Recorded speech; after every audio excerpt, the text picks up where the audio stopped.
Oke, halo, selamat malam.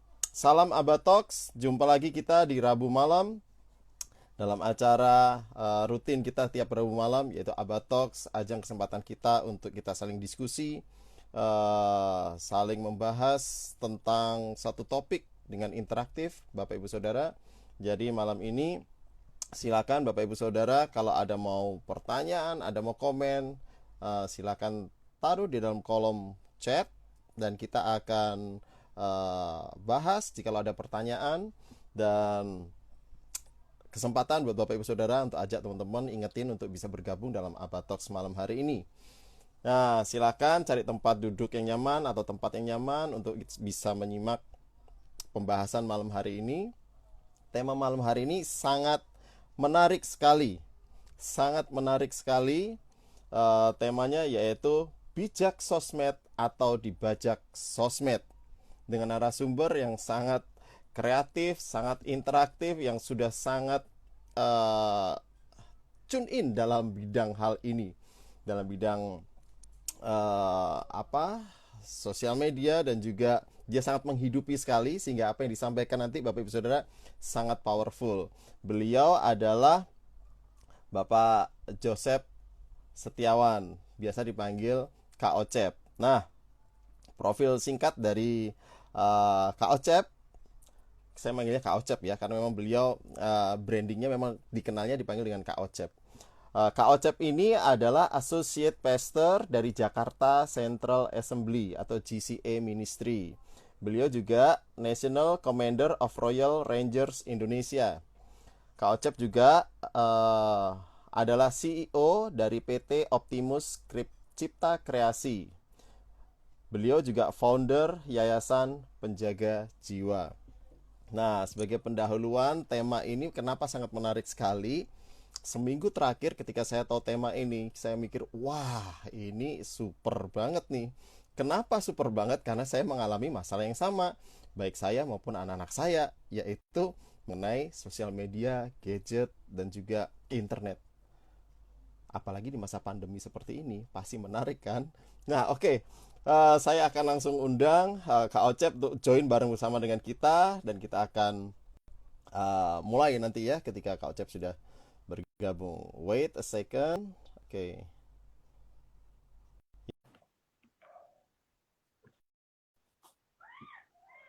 Kita tunggu sebentar. Can wait untuk mulai. Halo. Hai Kak Ocep. Ha. Halo, suara saya kedengeran Kak Ocep? Suara saya gimana? Suaranya Kak Ocep.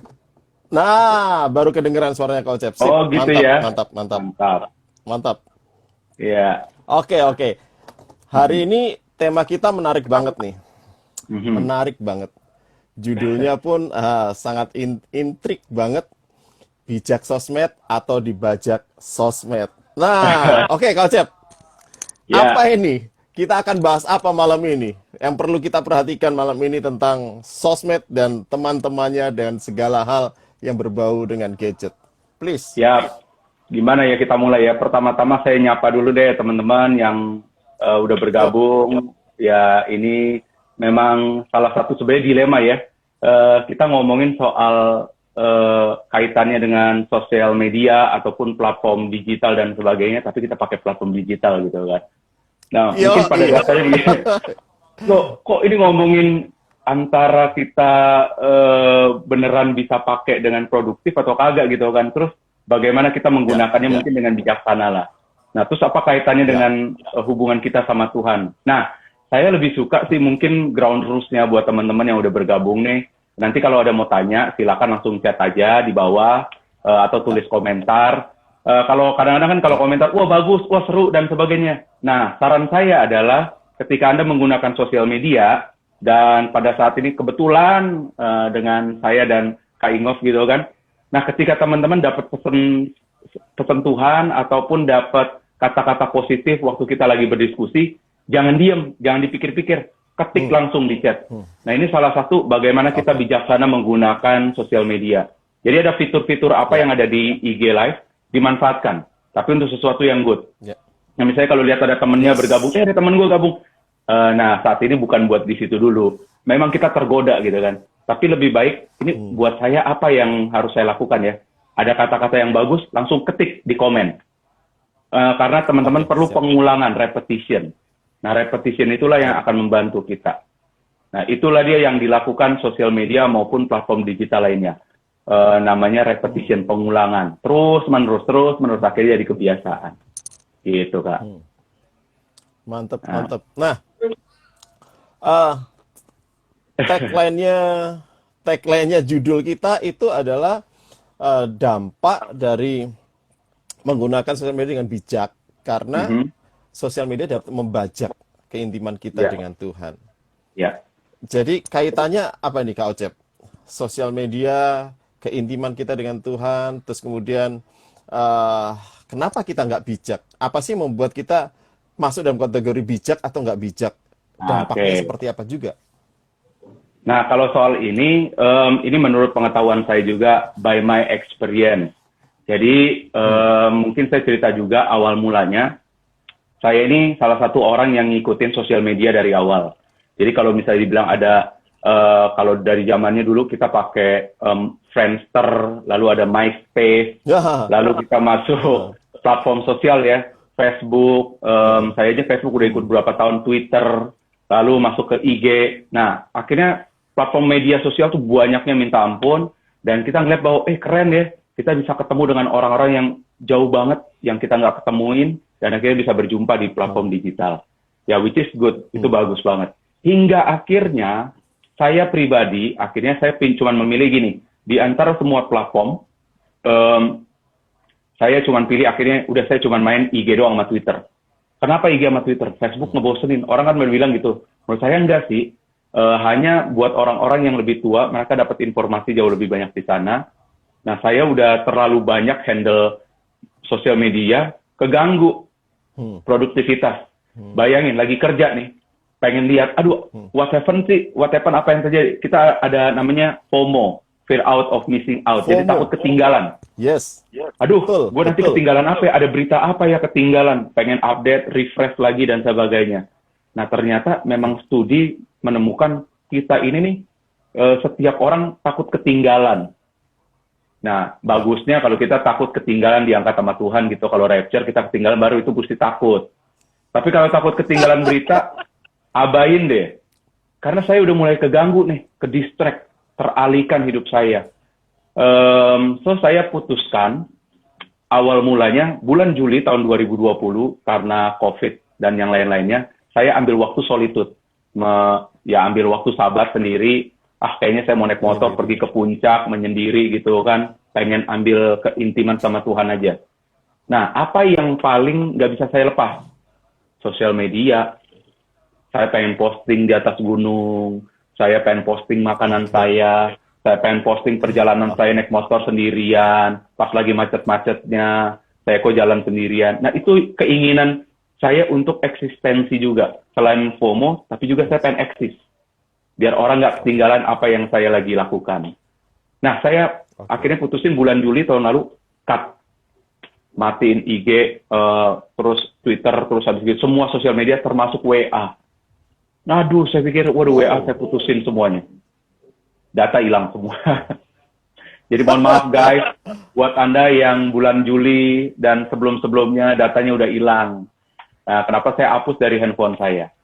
Mesti sign out aja ya. Nah, itu salah satu komitmen saya untuk waktu saya punya ya pengalaman saya dengan Tuhan gitu kan. Ini kayaknya udah terlalu mengambil waktu saya. Nah, kalau teman-teman ini simple aja ya. Saya ini hidupnya dibajak sama sosmed. Saya buka settingan handphone saya.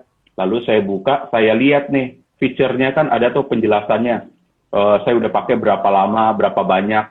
Ceknya dari baterai kalau iPhone sih ada baterainya. Nah, baterai health saya, wah kurang. Nah, terus habis gitu saya bisa lihat baterai usage by apps. Nah, apa yang saya gunakan? Oke. Kalau di sini nih lihat saya open-openan deh. WA saya berapa persen, YouTube saya berapa persen. Saya masih nonton YouTube kan, terakhir saya tutup. Oh, Nah, terus habis itu yang lain-lain ada NBA, nah bisa dilihat lah apa yang saya pakai. Sebelum bulan Juli, sebelum saya hapus, waktu saya cek Instagram saya nomor 1, hampir 67%. Jadi 2/3 waktu yang saya pakai handphone saya ini, kalau saya pakai 8 jam, berarti 2/3-nya berapa tuh? 3 jam lebih kan? 3,5 jam lah gitu. Jadi buat sosial media. WA, ini sekarang WA 56% dari pemakaian saya. Saya pakai 10 jam. Artinya saya pakai WA selalu ngecek WA 5 jam. Hari ini doang. Gimana kita nggak dibajak gitu kan.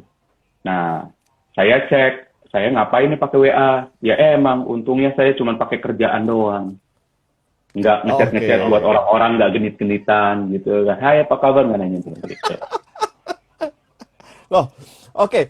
Tapi Kak Ocep ya, maksudnya di era sekarang kan kita memang nggak bisa lepas dengan yang namanya apa ya, gadget sebenarnya. Karena itu Ya. kan memang salah satu tools untuk kita komunikasi. Ya. Terlebih lagi pandemi tadi ya. Nah, tapi BTW saya mesti salut sama Kak Ocep nih yang IG-nya udah mati suri dari bulan Juni ya. Juli. Ya. Dari Juli loh. Bapak Ibu Saudara demi Abatox dihidupkan kembali. Bangkit dari kubur. Iya. Dan khawatir saya nanti tutup lagi kok. Ya, nanti saya tutup lagi abis ini. Oke. Thank you. Nah, tapi maksudnya gini, di pandemi ini kan kita nggak bisa keluar, nggak bisa apa, terus kemudian koordinasi, komunikasi semua pakai gadget. Tetapi apakah hal itu salah, Kak Ocep? Apakah hal itu kategori masuk nggak bijak? Terus Nah, gimana dong ini kita menyiasati ini?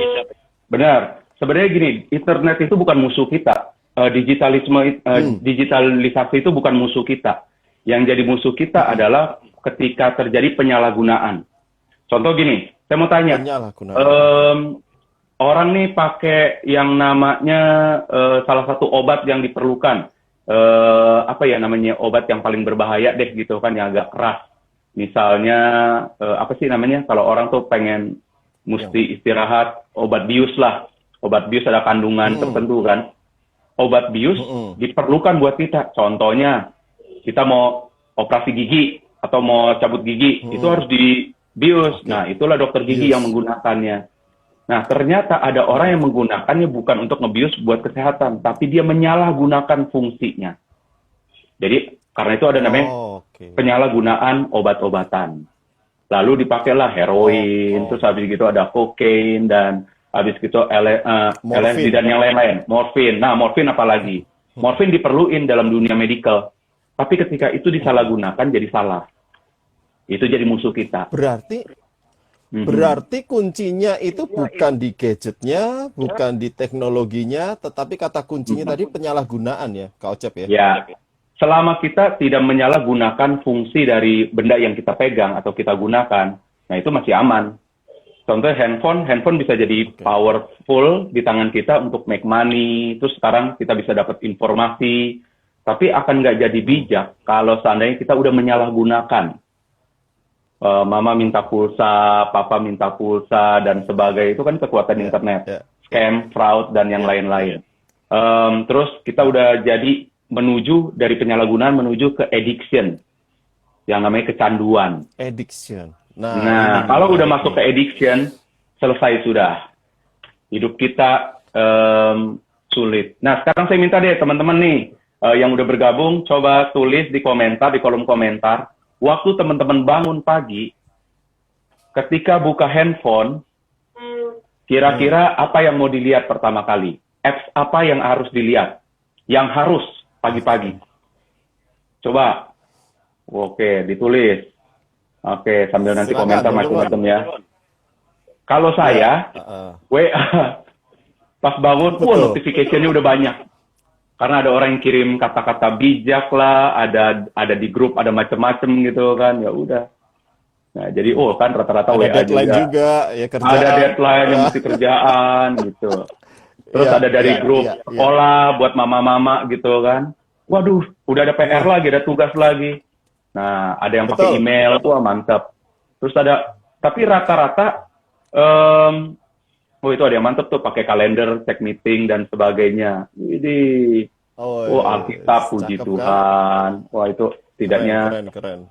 GCR apa ya? GCR Kak ya? GCR apa GCR. Kak? What is that? Eh, GCR. Saya nggak tahu juga. Sebentar ya. iya, ya Kak Apa? Devi, tulis Guys, WA ada halo. GCR. Ya, pokoknya WA itulah ya. GCR. Iya, saya juga janjian kita kurang Oh, update nih. jangan itu Gokar. Gokar. Oh, Gokar.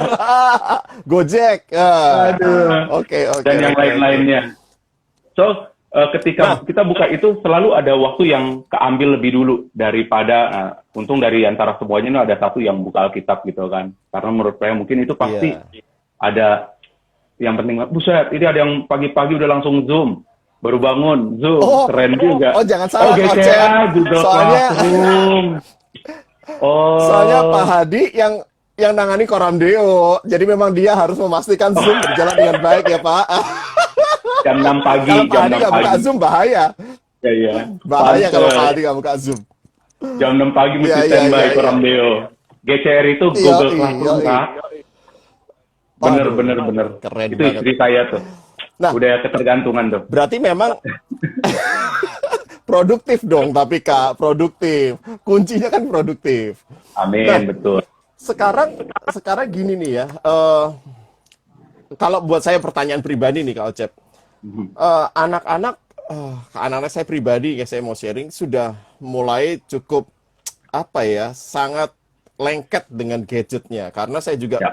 dalam dilema suruh main keluar nggak bisa, di rumah doang mereka bosen, mau nggak mau akhirnya mereka pegang gadget. Nah, caranya gimana kita untuk bisa memanage Nah, penggunaan gadget sama anak-anak? Itu gimana Kak? oke. Ini nih, saya nggak menemukan jawaban yang ideal. Tapi karena saya juga masih ya belum menang total gitu kan soal hal itu. Kadang-kadang kalau saya kagak mau diganggu, akhirnya saya bilang udah mendingan kamu main dulu handphone atau main gadget dan sebagainya Oke. supaya saya bisa Iya. lebih produktif. Nah, Concern. kadang-kadang saya juga menggunakan gitu concern. Tapi ini di keluarga kita nih, saya, istri, dan anak-anak kita sepakat. Hari Senin sampai Oke. Jumat, anak-anak waktunya belajar. Tapi begitu mereka selesai di hari Jumat, mereka boleh main. Jadi mereka main handphone hanya weekend. Itu satu. Wah, Lalu ketika kita lagi pergi keluar, dan dia mau pakai dan sebagainya, dia harus minta izin. Nontonannya juga dia kadang-kadang ngomong ke kita. Atau kita kalau udah dia ngikutin sesuatu yang kita juga aneh, ini apaan gitu kan, kita punya ini ya, sense. discernment gitu, sense. Kok bahasanya beda, ini apaan ya, kita pengen tahu, kita harus cari tahu, jangan ignore. Nah, udah tuh, saya Ya, tanya, ya, ya. nah, kalau memang kita lah jadi screeningnya. Nah, ini tips buat Anda orang tua. Buat Anda orang tua, sebenarnya bagaimana untuk supaya anak-anak kita nggak ketergantungan sama gadget? Oh, gampang. Gampang banget. Tahu nggak gimana caranya? Iya, andainya jangan main gadget Gimana di tuh? depan anak. Iya, itu. Teladan ya, mau nggak mau ya. Mereka melihat Contohnya ya. gini, anak-anak pas lagi makan, no, kalau lagi makan jangan main handphone ya. Nah, pertanyaannya, Anda sebagai orang tua, waktu makan, pegang gadget nggak? Lihat-lihat juga nggak WA dan sebagainya, notification. Kalau lihat sebentar, ini penting. Ya. Ini nih, duit, ini kerjaan. Ya, orang tua pandai cari alasan. Tapi harusnya orang tua juga pandai cari solusi. Bukan cuma cari alasan. Oke. Gitu. Wah, Nah, cakep. jadi, Cakep, kalau mau cakep. buat anak kita tidurnya lebih cepat, jangan kitanya tidur malam. Tidur aja juga, oke, ya udah papi sama mami udah ngantuk nih, tidur. Ya, terus anak-anak pasti akan tidur lebih cepat. Karena kita udah jadi contoh, dia ngelihat. Terus kalau kita mau anak-anak kita kagak main gadget, sederhana. Contoh ya anak-anak saya ya, saya bisa ngomong begini karena di handphone saya, ya kalau anak-anak saya tahu, kamu mau main apa? Nih, lihat handphone papi, saya kasih handphone saya ke anak-anak. Punya papi mah payah, nggak ada mainannya. Memang bener. Betul. Bapaknya nggak pernah Iya. install yang namanya games di handphone saya. Masa orang yang master game taruh games di sini gitu kan. Nah, saya akhirnya mau nggak mau create games buat anak saya. Nah, buat teman-teman nih yang gabung, kalau mau lihat di masa lalu, saya nih lihat tuh ada beberapa games yang buat referensi lah kalau misalnya main sama anak-anak dan sebagainya. Jadi saya ciptain game, saya nonton YouTube, saya ngecek lagi di Google permainan apa yang saya bisa mainkan sama anak-anak waktu selama pandemi. Nah, kami juga berafiliasi dengan sport ministry dengan family.fit. Nah, di sana banyak mainan, ratusan permainan, terus kita sehat. Artinya gini, sehat itu nggak cuma berhubungan dengan fisik doang sehat. Tapi kita punya 6 elemen yang sangat penting yang harus sehat. Namanya kita sebut total wellness. Sehat secara spiritual, intelektual, sosial, emosional, environmental, lingkungan ya, dan habis itu satu lagi apa ya? Sehat secara fisikal. Nah, kurang lebih 6. Jadi sehat secara tubuh, sehat secara pikiran, intelektual, sehat secara spiritual, sehat secara emosional, sosial. Nah, keenam aspek inilah yang kita terapkan di family.fit. Nah, jadi teman-teman mau lihat permainan apa yang bisa dimainkan, terus mau sehat. Jadi sama bapak emaknya juga lakukan jumping jack, push up, sit up.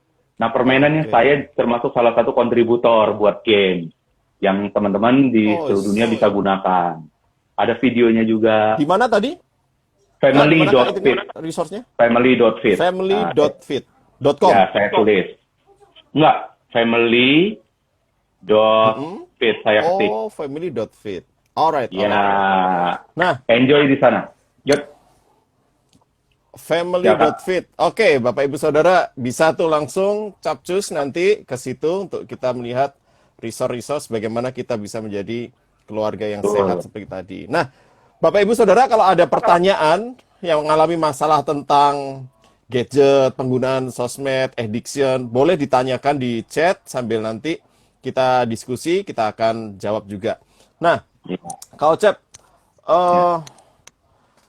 tantangan memang ya untuk kita bisa wise dalam penggunaan gadget. Dan saya tangkap tadi dari Kak Ocep memang startnya memang dari teladan orang tua ya. Figur orang tua kasih teladan. Nah, ya memang seperti itu. Nah, tetapi gimana menyeimbangkan tuntutan zaman sekarang anak-anak untuk bisa melek teknologi, melek digital, terus kemudian sekarang gadget juga sudah jadi sesuatu yang sangat familiar dengan mereka, tetapi mereka tetap bisa tahu batasan supaya jangan sampai masuk dalam kategori kecanduan, addicted. Itu gimana caranya menyeimbangkan atau ada prinsip-prinsip, nilai-nilai atau gimana ya supaya tetap seimbang, jangan sampai kita aman tapi konvensional dari orang-orang yang kita nggak bisa update teknologi. Nah, seperti itu. Nah, mungkin saya jelaskan juga seperti ini. Sebenarnya kaitannya dengan pertanyaan tadi Kak Ingov ya. Sebenarnya digitalisasi itu adalah salah satu solusi buat kita, mempermudah kita, jangkauan range kita nih makin luas, nggak cuman kota tapi juga bangsa dan bahkan bangsa-bangsa. Nah, mungkin ini kaitannya digitalisasi dengan kisah para Rasul 1 ayat 8. Kita menerima kuasa, ya kan, jadi saksi di Yerusalem, Yudea, Samaria, bahkan sampai ke ujung bumi. Pakai apa? IG. Nah, seluruh dunia bisa melihat, bangsa-bangsa bisa melihat kesaksian kita. Cuman pertanyaannya, kita pakai platform sosial media kita buat kesaksian atau kita untuk sesuatu yang asal-asalan. Nah, kenapa harus dipersiapkan? Narsis gitu ya. Ya, narsis dan sebagainya. Terus habis itu, ya kadang-kadang tindakan-tindakan bodoh kita itu kita simpan dan jejak digitalnya kesimpan deh seumur hidup. Nah, kenapa kita nggak mulai dengan sesuatu yang positif? Nah, kaitan dengan anak saya selalu nggak selalu sih, tapi saya kalau sama anak-anak ataupun sama teman-teman lah, anak yang kita bina gitu, murid-murid, kamu pakai sosial media ataupun pakai yang lain, lebih banyak saya pakai pertanyaan, what if? Nah, gitu. Saya pertanyaannya, bagaimana jika kalau kamu pakai handphone ini, tools yang paling powerful di dunia saat ini di tangan kamu, dan ada sekitar 6 miliar handphone, 6 miliar orang yang memakai handphone gitu, ya mungkin ada satu orang yang pegang 2 dan sebagainya, 6 miliar peredaran active user ya. Nah, kenapa kita nggak bisa gunakan itu? What if? Bagaimana jika kita menggunakan sosial media untuk membangun kerajaan Allah? Dibandingkan, ya, compare by. Nah, jadi saya selalu ngomong kayak gitu. Karena ini prinsip yang saya tegaskan ke setiap orang dan termasuk anak-anak saya. Saya bilang kayak gini, segala sesuatu yang diciptakan menyimpang, ya, segala sesuatu yang diciptakan menyimpang, dari tujuannya akan rusak dan merusak. Contoh kayak gini, Oh, saya ulangin lagi ya, segala sesuatu oke, yang oke, oke. Dalam nih. diciptakan menyimpang dari tujuannya akan rusak dan merusak. Atau yang disalahgunakan, diciptakan disalahgunakan akan rusak dan merusak. Contoh kayak gini, saya ini suka olahraga, terus habis gitu saya mau cari bola, ya mungkin saya dapet bolanya apa, bolanya kecil kayak gini, ya bola kecil doang nggak bisa mainin. Saya butuh bola, waduh kagak ada bola di rumah saya, bolanya kekecilan, saya cari apa ya? Saya ini koleksi apa ya, sebentar saya cari sendiri. Di belakang saya ini saya koleksi Hot Wheel. Wah, saya ada Hot Wheel Monster. Oh, cakep. Ya, saya mau main bola Mantap. pakai ini. Nah, ini besi. Anak saya pernah berdarah, tangannya kejepit gara-gara mobil-mobilan ginian, monster truck. Nah, saya main bola pakai ginian. Keren. Tujuannya, ini nih buat mobil-mobilan, buat dipajang ataupun buat kita mainkan. Tapi karena saya pengen main bola, saya pakai ini. Ketika mobil-mobilan ini, Hot Wheel monster truck ini digunakan menyimpang dari tujuannya, saya gunakan untuk main bola, dia akan rusak. Bener dong, saya tendang-tendang sama Ya, kaki saya. ya. Ya rusak. Dan tidak hanya ini rusak, tapi dia juga merusak. Merusak siapa? Saya, kaki saya langsung bonyok, memar-memar, mesti pakai arak dan sebagainya. Kenapa? Karena kita udah menyalahgunakan satu fungsi yang tidak sesuai dengan tujuannya. Kalau handphone Anda gunakan menyimpang, disalahgunakan, itu akan rusak dan merusak. Rusak apa? Ya handphonenya juga rusak. Artinya citra kita yang ada di sosial media akan rusak, termasuk kita ini juga akan rusak. Orangnya secara fisik rusak. Nah, simpelnya gini, Anda yang kecanduan Candy Crush, masih ingat kan zamannya itu Candy Crush? Simpel aja. Ketika lagi main Candy Crush, terus kita stop. Mau kita ke kamar mandi, makan, tidur. Walaupun nggak megang handphone, pertanyaannya itu Candy Crush masih ada nggak tuh? Di kepala. Masih nempel. Nah, Masih. itu udah salah satu indikasi bahwa kita udah kecanduan, addiction, lewat satu permainan. Hmm. Dulu saya main tahu nggak apa pertama kali itu? Ketika iPod tuh? ada, mainnya smooth. Kalau sekarang mungkin Heyday dan yang lain-lain gitu kan. Setiap berapa menit saya harus ngecek buka handphone, kenapa? Ini tanaman saya gimana ya? Ini udah ripe atau belum? Akhirnya saya ketergantungan, semua waktu saya tergantung sama permainan yang saya pakai. Nah ini udah nggak sehat, keluarin. Dan kita harus berani ngambil keputusan, bukan cuma sign out, tapi juga kita harus hapus, erase, delete. Saya akhirnya hapus game. Sejak saat itu saya udah kagak pernah main games lagi di situ. Iya, saya nggak suka permainan macam-macam lah gitu. Tapi tetap ngikutin. Main yang real ya, karena kan games kreatif ya.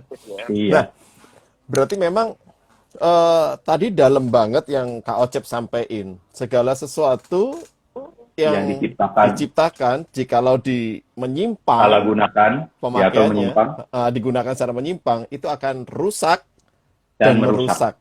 Dari dianya rusak dan kitanya itu juga ada efek merusak. Berarti memang kita harus tahu persis ya, segala sesuatu itu tujuannya apa ya, gadget itu tujuannya apa. Kita mesti harus setting mindset dulu ya dalam berbagai hal ya. Kalau mau main sosmed ya kita mesti mindsetnya sudah jelas dulu. Ngapain aku main sosmed gitu kan? Untuk apa? Pegang gadget juga untuk apa? Karena kalau memang kita nggak bisa secara naif tiba-tiba langsung mengatakan gadget itu barang terlarang. Lah gimana dengan influencer? Gimana dengan orang-orang pelayanan media? Itu akan sulit ya. Tetapi memang ketika kita tahu persis basic prinsipnya tentang tujuannya, di situ kita bisa tahu kita kecanduan apa enggak, kita sedang dibajak atau enggak. Nah, itu menarik sekali. Iya, benar, Kak. Karena alat ukurnya bukan kita ada alat tes tertentu, yang alat ukurnya ya udah hati nurani kita, inilah alat ukurnya, alat tesnya. Apakah kita udah ketergantungan? Apakah kita udah nggak bisa lepas? Apakah kita udah kebayang-bayang terus dibandingkan yang lain? Nah, itu dia. Terus mungkin gini, saya pernah nonton satu film, judulnya The Circle. Nah, The Circle ini satu perusahaan mengeluarkan platform sosial media. Ngomong-ngomong, mohon maaf ya kalau ada background anjing melolong gitu kan. Itu dari tetangga. Tiara serigala. Nah, jadi waktu nonton film itu The Circle, nah Tom Hanks bilang seperti ini, internet adalah cerminan baik atau buruknya sifat manusia. Wah, keren ya. Jadi penggunaan internet dalam hidup kita ini itu akan mencerminkan baik atau buruknya. Selama kita menggunakan internet untuk membangun jembatan dari yang nggak punya akses jadi memiliki akses, dari yang nggak tahu informasi akhirnya memiliki informasi, dari yang low educate akhirnya jadi well educate. Jadi well educate, mereka teredukasi dengan baik. Contoh saya ini udah ngambil 3 kursus loh di luar negeri gara-gara pandemi. Ya karena sosial media dan sampai dapat info gini, saya belajar. Nah dan it's free, kita dapat edukasi. Kenapa nggak digunakan itu? Ambil kursus 7 minggu. Nah kali 3, jadi 21 minggu saya komitmen. Iya lain. Terus keren-keren lagi. Mau jadi apa? Mau jadi model juga bisa gitu kan? Tinggal lihat aja. Cuman kan nggak bisa aplikasiin ya buat apa. Nah, terus di hal-hal yang lain. Jadi, cerminan internet buat saya pribadi, ya teman-teman lihat sendiri deh. Mau bongkar IG saya, mau bongkar sosial media saya, mau lihat handphone saya punya integritas dan saya siap. Silakan dicek. Siap diaudit. Handphone saya siap diaudit. Pertanyaannya buat Anda semua, teman-teman, siap nggak handphonenya diaudit? Boro-boro kadang-kadang punya suami atau istri, itu handphone gue ya. It's my privacy. Rekening lo, rekening gue. Rekening lo, rekening lo, rekening gue gitu kan. Account lo, account gue. Ya ilah mah handphone aja kita nggak open, ya susah. Saya benar-benar transparan sama istri juga. Mau lihat aja. Saya nggak ada PIN. Nggak perlu PIN. Kalau istri saya ada PIN, tapi saya tahu juga, boleh buka ya. Tetap saya minta izin. Tapi kita sama-sama open semuanya. Gitu, minta izin ya. Keterbukaan adalah awal dari pemulihan. Cakep. Itu statement sepanjang zaman itu. Kak Ocep, ada satu statement yang Kak Ocep sempat sampaikan dia. Ada ketergantungan dengan nama, jenis, dan bentuk yang lain. Penyalahgunaan teknologi berdampak jauh lebih berbahaya daripada penyalahgunaan narkoba. Jadi penyalahgunaan teknologi lebih berbahaya daripada penyalahgunaan narkoba. Seperti apa berbahayanya, Kak Ocep? To be honest ya, saya juga ketika baca bukunya, ini namanya Profesor Brad Huddleston, dia mengeluarkan buku yang namanya Digital Cocaine. Digital Cocaine, jadi bagaimana hidup kita bisa balance. Karena ini salah satu buku yang dicari-cari, dan buku ini sempat terbit, lalu dikeluarin dari Amazon. Kenapa? Karena ini bisa menghancurkan, merusak, kalau orang tahu betapa bahayanya bisnis online ataupun internet, sosial media dan sebagainya, maka orang akan ninggalin semua sosial media.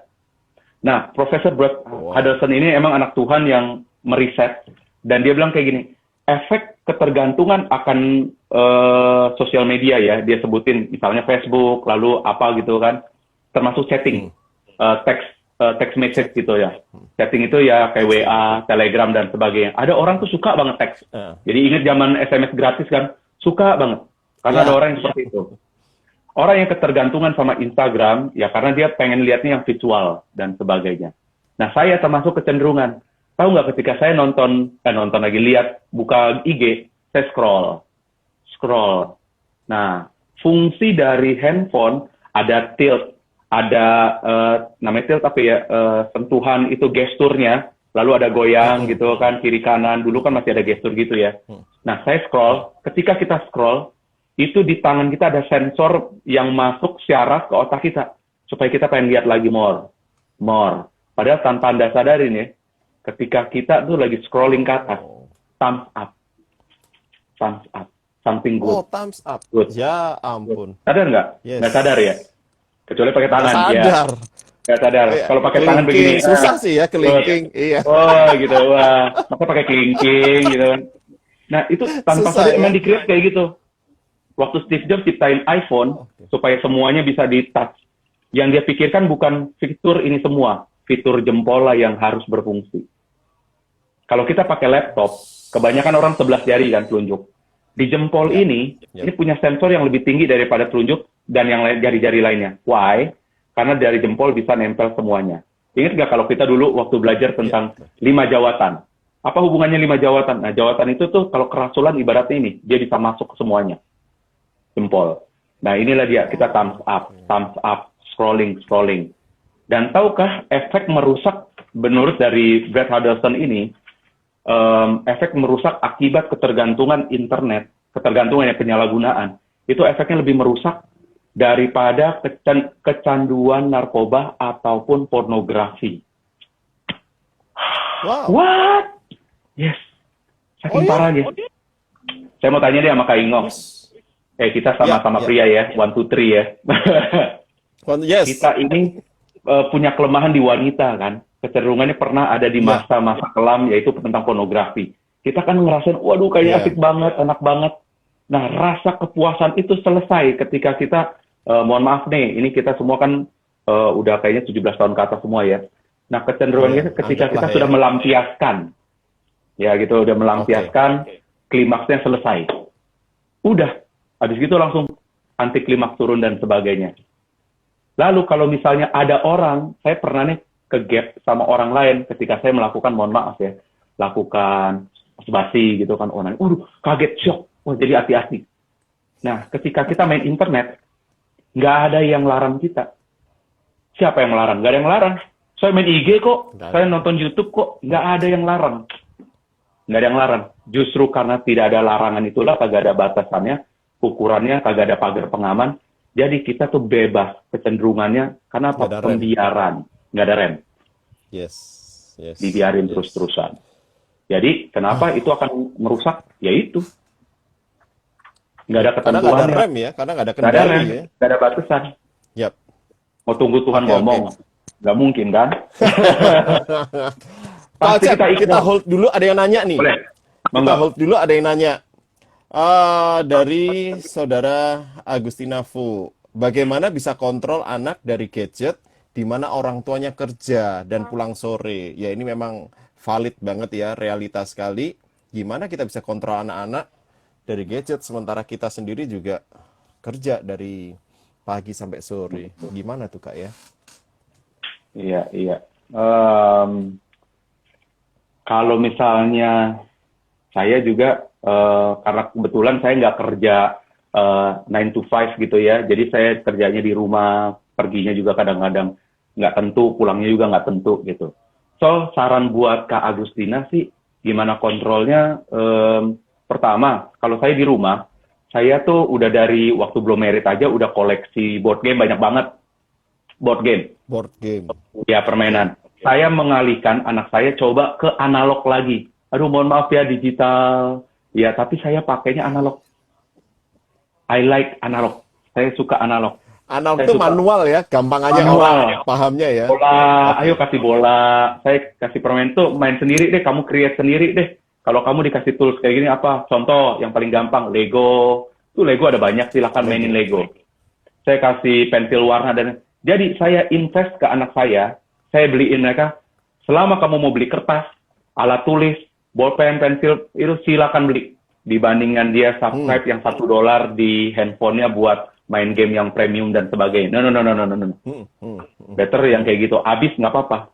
Terus habis gitu saya main board game, silakan board game. Rusak, jangan takut dimarahin atau apa. Don't worry lah. No problem gitu ya. Silakan, lanjutin aja. Gitu. Bisa beli lagi. Nah, terus habis gitu apa? Ya ada Lego, terus karena anak saya laki 3, ada apa lagi ya? Itu mobil-mobilan mah banyak banget tuh yang namanya Hot Wheel dan sebagainya. Jadi Hot Wheels, manfaat diecast pasti ya. Diecast ya gitu kan, terus habis itu Lego, terus habis itu apalah. Pakai semua yang ada. Handphonenya kita pegang. Gitu. Aduh, mohon maaf ya, kok kayaknya kejam. Better kejam sekarang daripada menyesal nanti. Nah, ini ada satu temen chat lewat WA, nyampein juga nih, Kak Ocep, itu bisa juga kalau semisal kita secara analog, manual kita juga terbatas, kalau memang harus pakai gadget, ada yang namanya parental control di router. Jadi mungkin dikontrol dari gadgetnya, atau dari routernya, atau dari apanya. Mungkin itu bisa membatasi ya, menolong ya, membatasi supaya tidak kebablasan. Mungkin itu. Memang Kalau kerja berat buat orang tua ya. iya, jadi kalau saya juga handphone anak-anak kan dipakai semenjak mereka sekolah online, jadi saya harus ada tambahan device lagi. Bayangin, 3 anak, 3 device kan. Jadi mereka Ya. kalau GCR dan ataupun ada Gmeet dan sebagainya, jadi mereka pakai. Tapi ada waktu-waktu nggak dipakai, mereka minta izin pakai. Mereka nggak bisa install apa aja tanpa seizin saya. Hmm. Terus kalau mereka mau Hmm. install ada notification dari saya kan, oh ketahuan dia installnya apa aja saya tahu. Nah itulah dia gunanya parenting Hmm. control. Ya sampai kapan? Oke. Sampai mereka benar-benar kita anggap bijaksana untuk bisa Dewasa. sadar dewasa.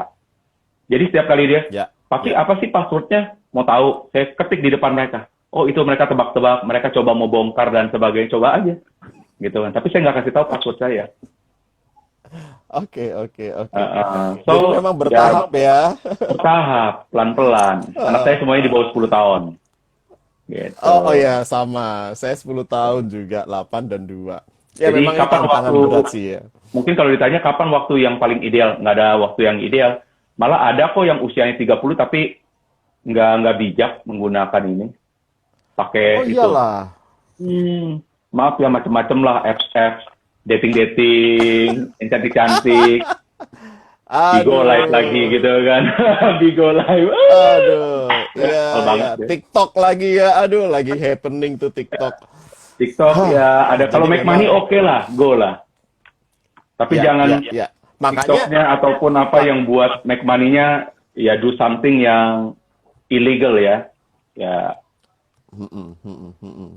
makanya kita juga mencoba untuk relevan dan menjawab apa ya perkembangan zaman. Kita juga masuk dalam IG Live.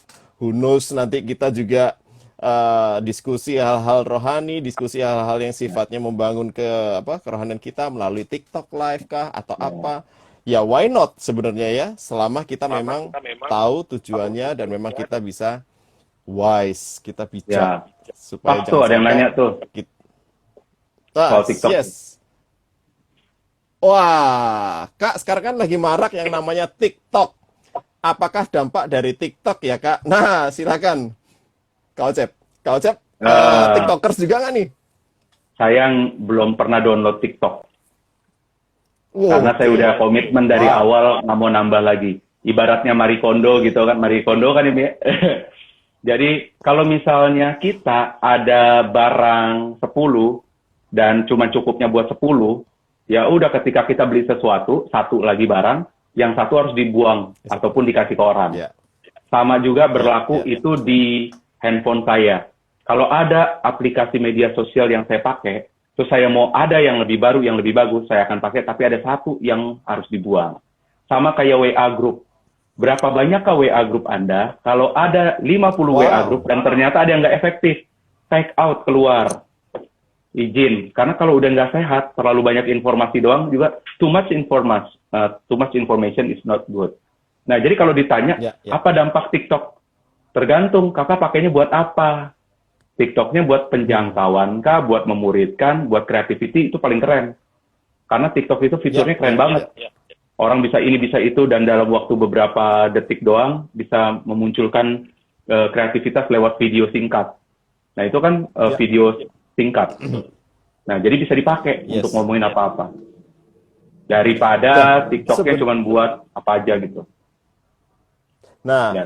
memang sih kalau kalau dari saya pribadi, Kak Ocep ya, saya kan ya cuman sesekali lihat dan ternyata di TikTok memang ada dua sisi sih ya. Itu kan berbasis audio video ya, jadi singkat. Tetapi di situ juga selain selain orang joget-joget doang, ternyata di situ banyak juga anak-anak Tuhan yang testimoni, Yes. kesaksian, terus bagi firman. Bahkan saya sempat lihat dia ngajakin bikin kelompok doa lewat TikTok. Dan ternyata ratusan. Jadi dari Yoi. TikTok dia posting, akhirnya dia langsung larinya ke Telegram kah, WA kah, Ya, apa. Saya ya. pikir dahsyat juga ya. Selain ada sisi yang lain, dia pakai untuk juga testimoni. Banyak juga. Ya Benar. memang segala platform ada dua sisi kan ya. Tinggal kita mau stick pada sisi yang sebelah mananya. Ya Iya. itulah. Ada pertanyaan dari Pak Oscar. Ya. mentor saya nih. Bro Joseph, Oh, apakah ada tips untuk membuat kebijakan atau kesepakatan di keluarga nah. bagaimana menggunakan smartphone? Cakep Pak Oscar, thank you Pak. Sebenarnya tadi saya udah share, tapi mungkin ini tipsnya ya.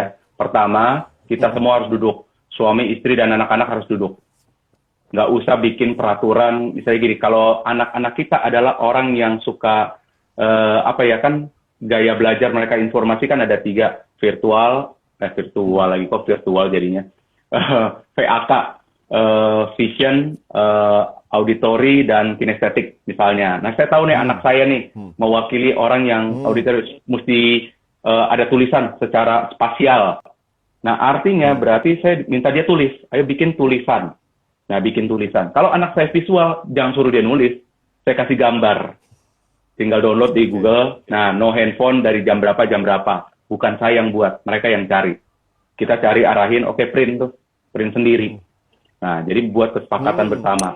Terus habis itu, apa yang boleh dan nggak boleh. Kata-kata apa yang mereka nggak tahu, terus diucapkan. Mohon maaf nih, ini kata-kata yang misalnya lagi ngetren.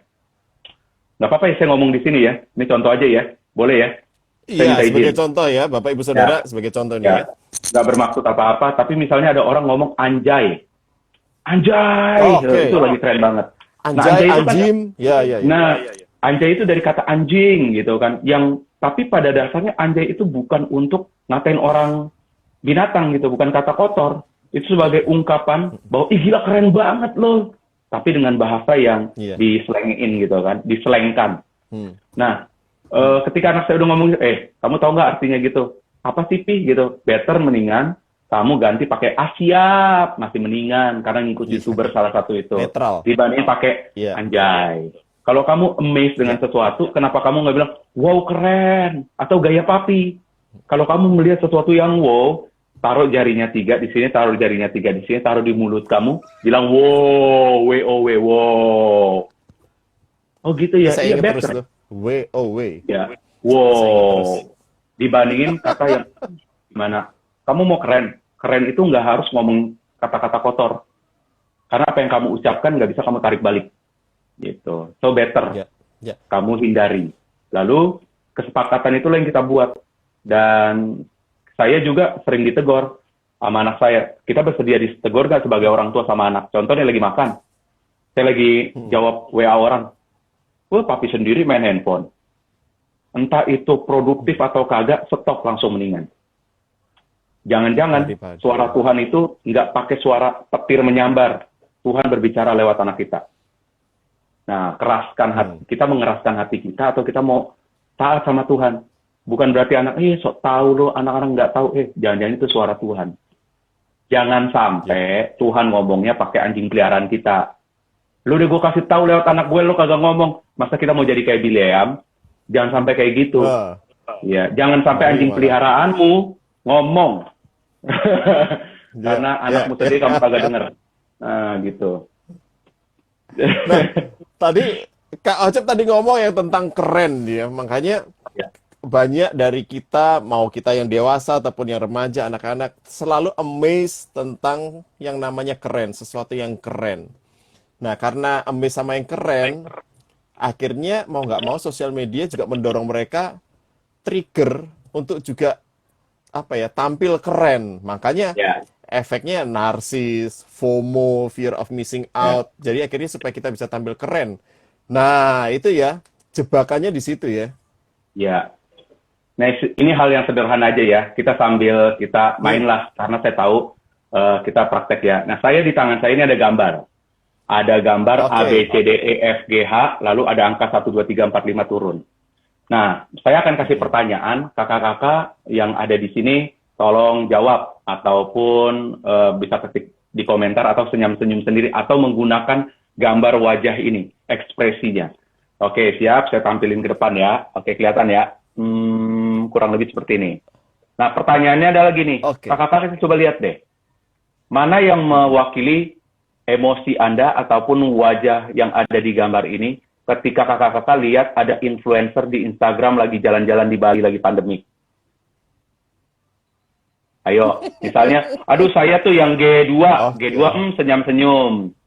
Atau saya H5, giginya dikeluarin. Atau F5, aduh dia lagi, aduh dia pakai ke Bali lagi. Atau Anda tetap happy. Oke, paham ya? Kalau misalnya kita happy, saya cukup seneng sih sama influencer itu jalan-jalan. Oke, balik lagi kita ngomong. Pertanyaan lainnya, kalau Anda lagi lihat di internet, ada berita, terus tiba-tiba yang lagi misalnya salah satu selebriti kita yang kita lihat gitu kan, terus tiba-tiba bikin ulah dan sebagainya, putus atau cerai, mana yang Anda lihat? Anda heboh atau Anda sedih? Nah, kira-kira mana yang mewakili? Oke. Ya, betul. C3, Lagi C5, berikutnya. ya.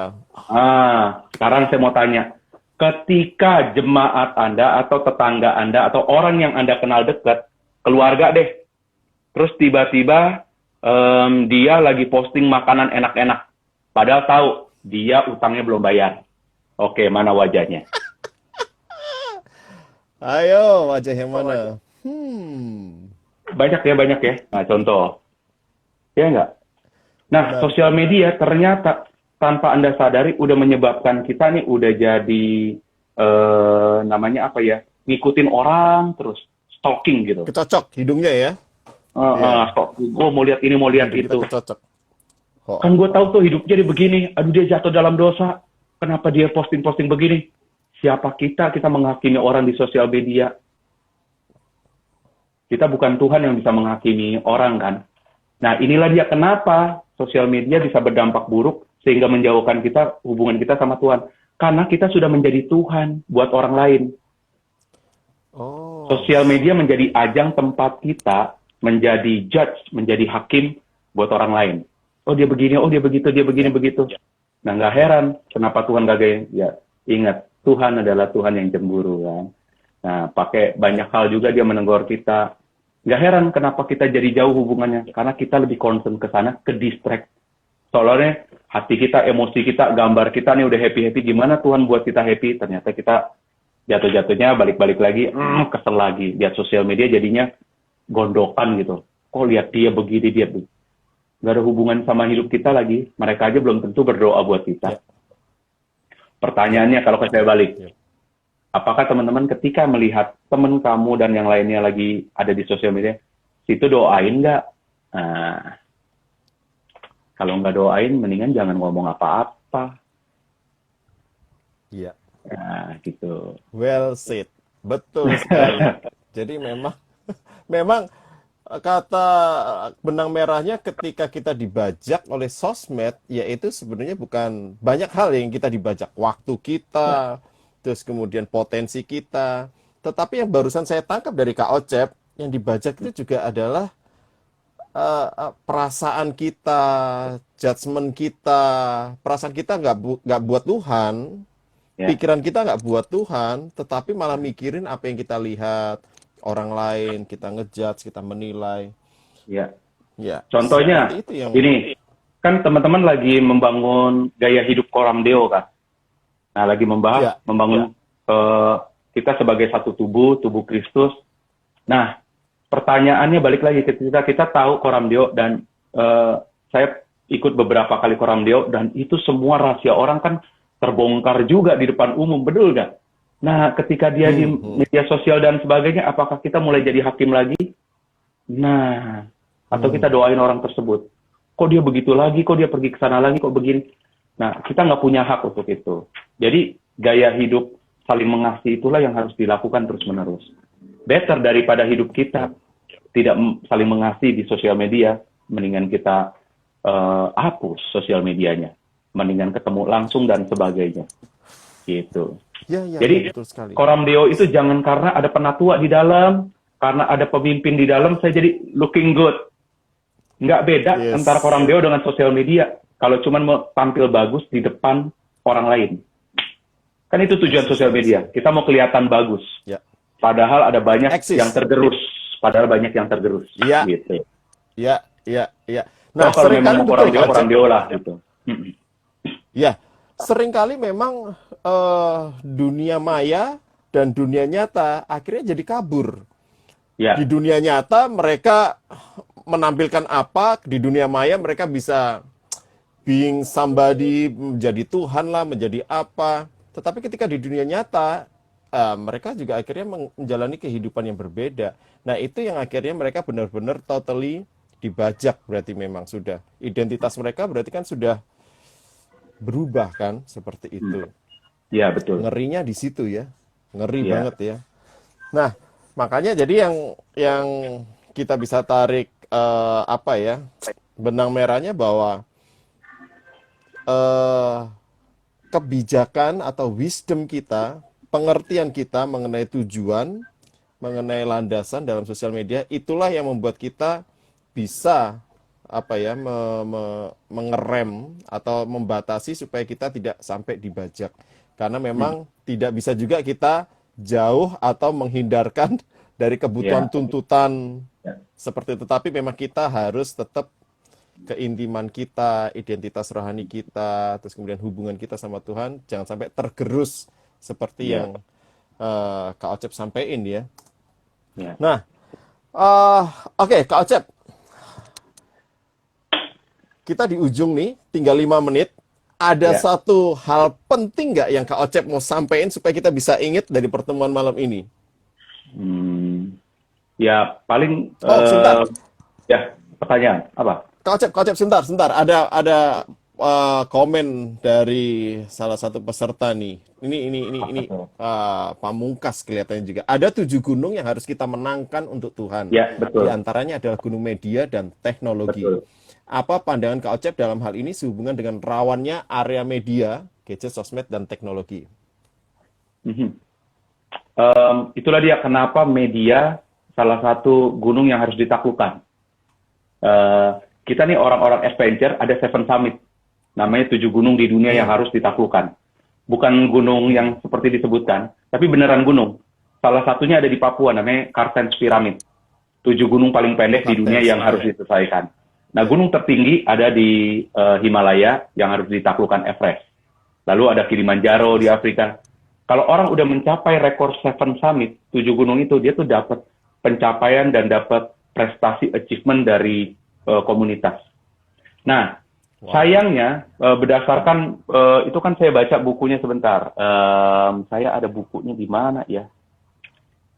Oke, nih pas di belakang saya. Nah, ini bukunya Change Agent, Os Tillman. Nah, Os Tillman itu membahas tentang 7 gunung ini. Salah satunya media. Kenapa media harus kita menangkan? Nah, karena ada sesuatu yang rusak di sana dan merusak. Oke. Sederhananya gitu. Rusak dan merusak. Jadi kenapa harus kita tebus? We must redeem media, teknologi dan yang lainnya. Udah pasti buat Anda yang concern di sana, contoh nih, kami di pelayanan olahraga, kami juga lagi menjangkau komunitas e-sport. Jadi saya nanti akan terjun ke e-sport. Sebagai apa? I don't know. Karena saya nggak suka main game, tapi saya harus terjun ke sana mengetahui permainan apa yang lagi keren. PUBG kah, ataupun COC kah, atau yang lain. Dan perlu teman-teman ketahui, nilai keseluruhan peredaran uang yang beredar di e-sport competition global, itu nilainya lebih besar 3 kali lipat dari penyelenggaraan Olimpiade musim panas. Serius? That's a lot of money. Wow. $1 billion. Wow. Yes. Nah, that's why kalau misalnya mau lihat, cek aja YouTuber yang penghasilan paling tinggi siapa. Dan rata-rata platformnya dia pakai apa? Pasti dari game. Asia. Ya, tapi kalau seluruh dunia, ya PewDiePie dan sebagainya. Karena dia dari game duluan. Orang nontonin dia game, betah, dan sebagainya. Rata-rata 10 top 10 ada di permainan. Terus kalau kita kagak ngapa-ngapain sebagai orang Kristen, orang percaya, dan kita nggak redeem itu, selesai udah. Yep. Itu YouTube. Yes. Nah, ada platformnya. Udah tahu Twitch belum? Buat Anda yang penggemar e-sport dan sebagainya, masuk ke Twitch. Nah, kebetulan kalau di sini ada orang yang suka e-sport, please japri sama saya atau kontak di DM dan sebagainya. Karena kami lagi mau bangun komunitas orang-orang percaya yang menggunakan platform e-sport untuk melakukan penetrasi pemuritan di e-sport. Cakep. Iya. Cakep. Cakep banget. Relevan. Itu salah satu kita redeem. Next. Yeah. Oke. Next ada dari Pak Oscar kembali. Apakah ada cara yang lebih kreatif dan persuasif selain melarang atau buat aturan tentang menggunakan HP, khususnya keluarga dengan anak-anak remaja. Oke, Wah, tadi Pak juga Ustadz tadi sempat kayak udah dijawab ya. ya, Uh, Jangan jadi dengan dilarang, beberapa mendingan dikasih buka wawasan dan kasih pertanyaan. What if? Nah itu ya, pertanyaan yang paling saya suka. Gimana kalau kamu ini? iya ya, Better mendingan di sosial media dagang aja deh, jualan barang atau apa gitu kan, make money. Ya. yes, yes, make money, betul. Oke, Oke. oke. Jadi memang pertanyaan itu yang mendorong mereka mencari tahu dasar dari apa yang mereka lakukan ya. Ya. Oke, lanjut Kak Ocep. Closing statement sesuatu yang bisa kita ingat dari perjumpaan kita, diskusi kita malam hari ini buat Bapak Ibu Saudara sekalian. Hmm. Em, ini biar sesuatu dari hati saya gitu ya. Saya ingat, Ya. saya punya mentor. Eh, Mentor saya selalu bilang kayak gini. Setiap kali kita diskusi dan sebagainya, selalu dia tanya gini, what your spirit says? Apa yang roh kamu lagi Wow. ngomong sekarang? Hah? Gimana caranya? Pada dasarnya kan kita tubuh jiwa roh. Kita bisa ngomong lewat roh kita sendiri. Sampaikan ke orang lain. Confirm. So pertanyaan saya juga penting buat Anda semua. Mungkin bukan statement, tapi gini. Sekarang saya tanya balik buat Anda semua nih yang udah gabung di sini. What your spirit say today, tonight, right now?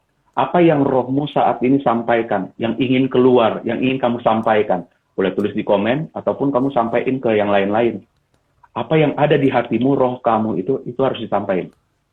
The true spirit ya, bukannya kedagingan kita dan sebagainya. Bisa bedain loh.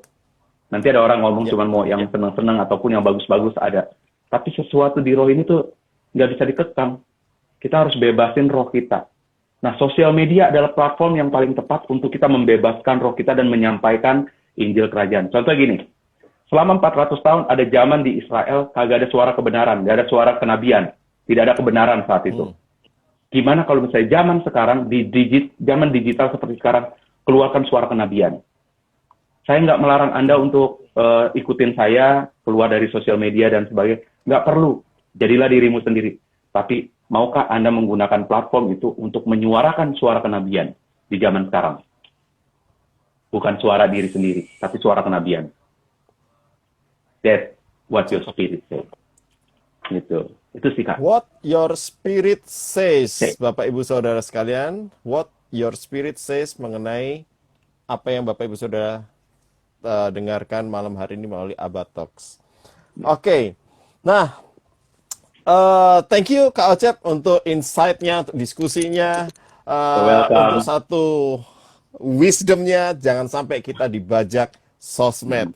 Bijak sosmed, jangan sampai dibajak sosmed. Nah, Bapak Ibu Saudara sekalian juga, ada informasi untuk Abba Talks minggu depan, kita akan diskusi mengenai satu hal yang menarik juga dari salah seorang anak muda juga yang cukup inspiring, yaitu Yesua Abraham. Nah, beliau kayak udah tua banget.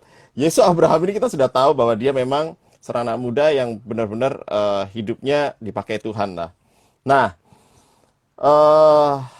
Yesua Abraham ini mengawali karir, ini profil singkat ya Bapak Ibu Saudara, mengawali karirnya melalui ajang pencarian bakat yaitu Just Duet di Net TV pada tahun 2016 silam. Yesua Abraham berada di voting tertinggi dan menduduki kursi pertama di Just Duet Indonesia di musim pertama. Nah, seorang dengan bakat suara emas ini minggu depan akan berbagi bersama kita di Abba Talks dengan tema Deeper Intimacy. Perjalanan iman seorang penyembah. Jadi jangan lewatkan Abba Talks kita minggu depan. Kita akan ketemu lagi di sini setiap Rabu malam jam 8 sampai jam 9 kita diskusi lagi. Thank you Kak Ocep malam hari ini untuk semua inspirasinya, untuk semua informasinya dan insight-nya. God bless. Tuhan Yesus memberkati Bapak Ibu Saudara. God bless. Saya Inggof Setiawan dan Kak Ocep pamit dulu. Bye-bye. God bless. See you next time.